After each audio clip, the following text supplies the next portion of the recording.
Hello বন্ধুরা, দেখো আজ চলে এলাম পুঁই শাকের রেসিপি নিয়ে। এইখানে দেখো আমি পুঁই শাকটাকে ভালো করে কেটে নিয়ে তারপর দেখো আলু কুমড়ো ওর মধ্যে সব সবজি দিয়ে, যে কোনো সবজি তুমি দিতে পারো। আমি সব রকম সবজি দিয়েছি একটু একটু করে। দেখো তারপরে কিন্তু আমি নুন দিয়ে ওর মধ্যে টমেটোও দিয়ে দিয়েছিলাম।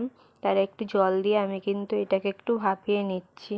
দেখো আমি একটু সিদ্ধ হয়ে গেছে অনেকটাই। দেখো সিদ্ধ হয়ে যাবার পর আমি কিন্তু একটা গামলার মধ্যে নামিয়ে নিয়েছি।